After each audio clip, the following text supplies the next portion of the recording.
Fala, cruzeirense! Com a chegada de Wanderson, o Cruzeiro inicialmente não vai mais contratar, pelo menos até o início do Campeonato Brasileiro, da Copa do Brasil e da Copa Sul-Americana. É claro que pode surgir alguma situação excepcional, mas a posição do clube é esta. Dito isso, Wanderson vem para agregar, vem para resolver, e esse elenco atual é capaz de chegar até onde? Será que realmente pode cumprir os objetivos traçados por Pedrinho? Bora falar sobre isso.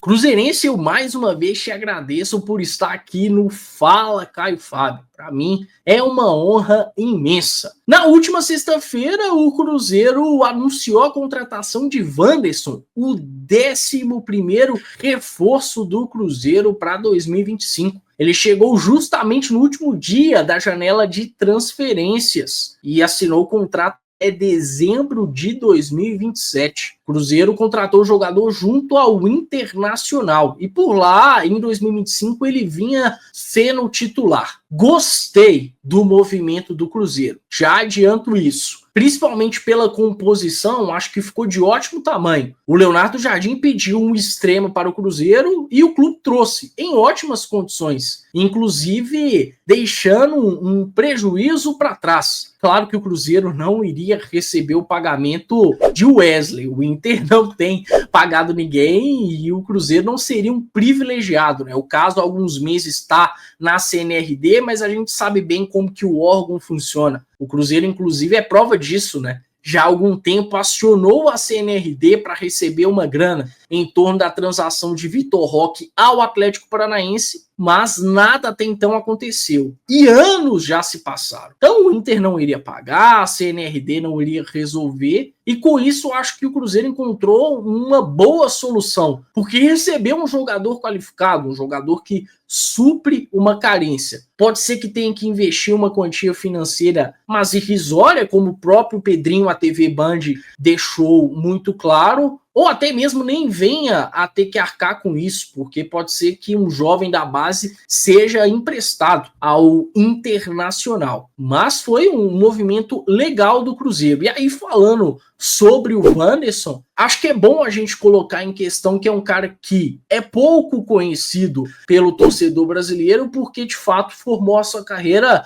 por mais tempo na Europa, né? O Wanderson já vem um pouco mais cascudo, mais experiente ao futebol brasileiro. Chega em 2022 depois de algum destaque no Krasnodar. Até o Krasnodar ele teve uma carreira discreta, mas lá no clube russo ele conseguiu algum destaque, chamou a atenção do Inter, que contratou o jogador. E o Wanderson, no geral, teve uma boa passagem pelo Colorado. Ele fez 2 temporadas consecutivas em bom nível. E eu acho isso muito significativo. Um jogador fazer mais de uma temporada positiva no Brasil, em um grande clube, em um cenário de pressão, disputando Série A, Libertadores, que foi o caso do Wanderson, é algo que pode sim animar o torcedor cruzeirense. Ele faz um bom ano de 2022, em 2023 faz um ano ainda melhor, com os melhores números da carreira dele, foi a melhor temporada da carreira do Wanderson. Inclusive, em 2023 ele chegou a ser vice-líder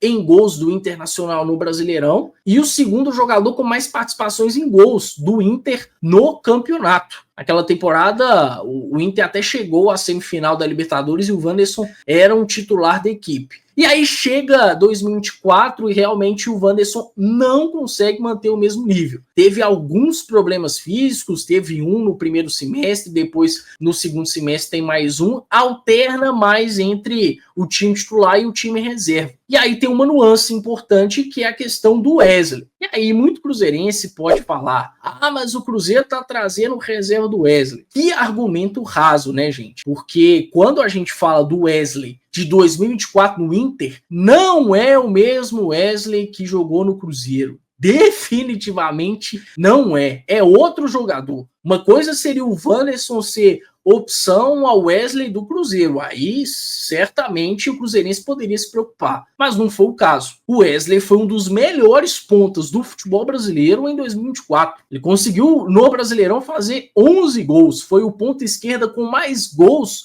no campeonato. não só do Inter. Uma temporada até fora da curva da carreira do Wesley, que sinceramente eu acho que ele não vai repetir. Pode ser até que o Inter se arrependa um pouco de ter feito esse negócio com o Cruzeiro, porque o Wanderson, se comparado ao Wesley, é um jogador mais regular, que tem mais qualidade. E até mesmo em 2025, no atual ano, o Wanderson conseguiu retomar a titularidade. O Wesley teve uma lesão, é bem verdade, mas o Wesley, em alguns momentos, chegou a ser uma opção ao Wanderson. O Wanderson conseguiu retomar a parte física, teve 2 participações em gols, fez 7 jogos como titular dos 9 que disputou. Então é um cara que estava sendo importante sim no Internacional e veio ao Cruzeiro. Tudo isso tem que ser colocado em conta. E chega para atender um pedido do Leonardo Jardim, porque ele é esse ponta, ele é esse jogador de lado de campo. No Internacional, muito mais um ponta pela esquerda, mas já jogou como um ponta direita, até como segundo atacante. Agora, quando a gente olha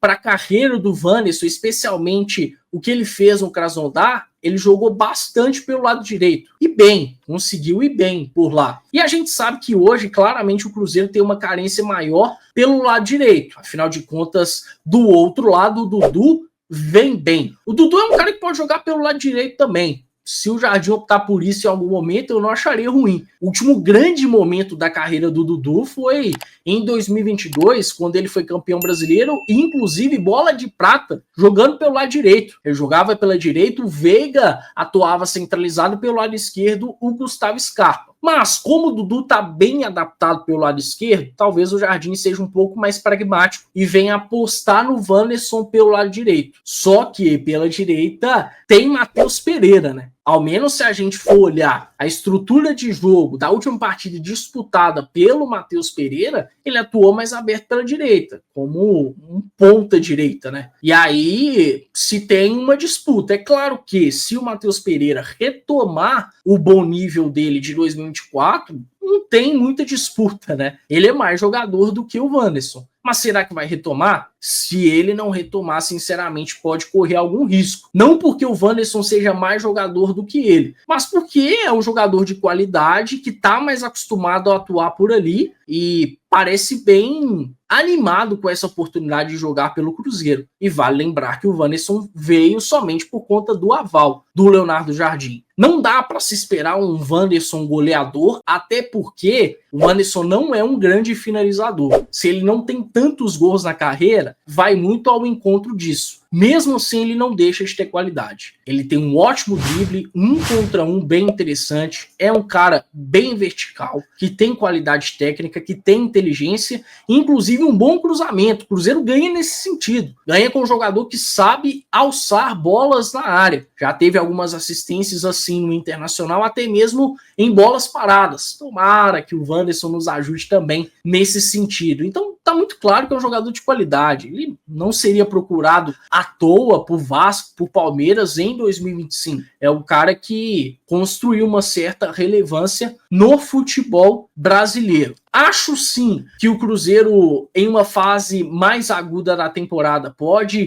constatar que precisa fazer mais movimentos, né? Para mim, havia espaço perfeitamente para a chegada também do Lucas Ronier, que é um cara que viria como uma aposta, mas que tem um potencial muito grande, até maior do que o Wanderson, e claramente é um cara mais acostumado a atuar pelo lado direito. O Pedrinho não quis fazer essa aposta, acho que até por um certo trauma, né? Porque Peralta e Lautaro Dias acabaram não vingando, mas enfim, acho que cabia mais um ponta, pode ser que venha ao longo da temporada, talvez um segundo volante, um nome que me agrada demais, o torcedor do Cruzeiro pode até torcer o nariz, mas respeito isso, é o Denilson do Cuiabá, que é um cara que, de forma inacreditável, até hoje está em um cenário de Série B, né? E recentemente quase foi para o Corinthians, teve uma negociação frustrada, mas permanece lá no Cuiabá, um jovem volante de imposição física que sabe construir bem. É uma oportunidade e o Cruzeiro pode ficar atento. Falo de uma oportunidade porque hoje o Cuiabá está na Série B, está sem tanto poder de barganha. Tem essa situação de Juninho, Capixaba e Marlon, né? O Pedrinho não descartou a TV Band, até falou que se os dois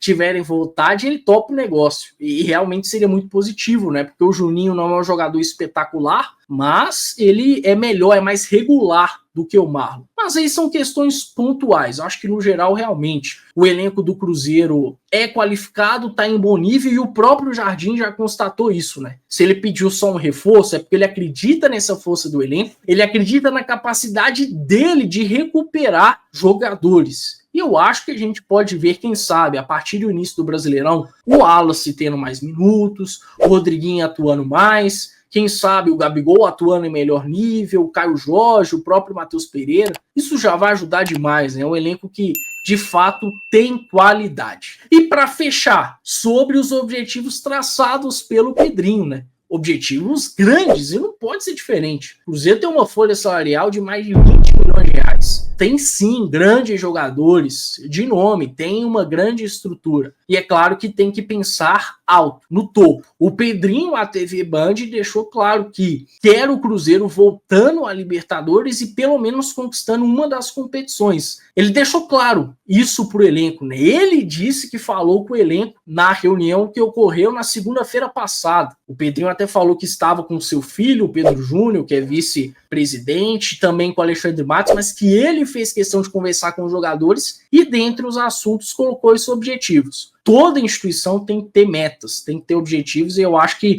o Pedrinho traçou questões audaciosas, mas longe de serem improváveis, né? Vale lembrar que, se o Cruzeiro conquistar qualquer uma das competições, ele estará na Copa Libertadores de 2026. Confesso que, se o Cruzeiro conseguir uma vaga direta à Libertadores, mesmo sem título, vou me dar por satisfeito. Eu vejo até como uma obrigação do Cruzeiro. E aí tem que se dar uma atenção maior para o Campeonato Brasileiro, maior do que foi dada na temporada passada, e, claro, ter mais qualidade também para sustentar uma boa campanha, que eu acho que o Cruzeiro tem. Em termos de títulos, difícil falar de Brasileirão, hein? Claro que pode acontecer, mas acho que o Cruzeiro está abaixo aí de algumas equipes. Não vejo o Cruzeiro inicialmente disputando o título. Nas Copas dá para se pensar, o Cruzeiro entra em uma terceira fase de Copa do Brasil e na Copa Sul-Americana é sim um dos favoritos. O Cruzeiro hoje tem o melhor elenco dos times que vão disputar a Copa Sul-Americana. E no ano passado o Cruzeiro já foi finalista com um elenco, não vou falar ruim, mas pior do que esse, né? E é um cenário de Copa Sul-Americana, inclusive em breve vai ter um vídeo por aqui para estar falando um pouquinho sobre a Sula.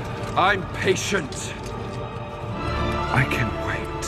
Que o cenário de disputa é inferior em relação a 2024, hein? É um cenário mais otimista aí para clubes brasileiros e, claro, o que nos importa é o Cruzeiro. Então, sim, dá para se pensar, quem sabe, um título de Copa e uma vaga de Libertadores por meio de um título que seria ainda mais saboroso. Mas o Cruzeiro precisa melhorar muito, precisa melhorar bastante para conseguir esses objetivos. E aí esse tempo que o Cruzeiro terá para trabalhar vai ser muito importante. Muito bom o Wanderson ter chegado por agora, né? Porque ele era um jogador importante no Inter, como falei por aqui, e o Inter tá aí, em mata-mata de Campeonato Gaúcho, quer voltar a conquistar o Campeonato Gaúcho, já que não fatura um bom tempo, e mesmo assim o Wanderson chegou agora ao Cruzeiro. Isso mostra que o Leonardo Jardim quer contar agora com o jogador, acelerar esse processo de adaptação dele para deixar ele preparado para as principais competições. Tomara que esse tempo seja bem aproveitado, que o Cruzeiro preencha bem com amistosos para preparar melhor esse elenco, que o Jardim recupere jogadores. Ainda dá para se pensar em coisas positivas para o Cruzeiro ao longo do ano. E quem sabe surpresas possam ocorrer até mesmo em termos de utilização de jovens, né? Algo que o Jardim quer, ele quer utilizar mais jovens. Então, são coisas interessantes e que nos animam, né? Eu até falei recentemente e reforço por aqui, agora no Fala Cruzeirense. O Leonardo Jardim foi um presente dos deuses do futebol ao Cruzeiro. Vida longa ao Mister. É isso, galera. Espero que tenham gostado do vídeo. Interajam, curtam, deixem aí os comentários de vocês e, se possível, compartilhem. Não deixe de acompanhar o Fala Cruzeirense, se inscrevam no canal, acompanhem as lives do Cadu com Pepa, também os ótimos vídeos do meu amigo Emerson Araújo. É isso, um grande abraço e até mais.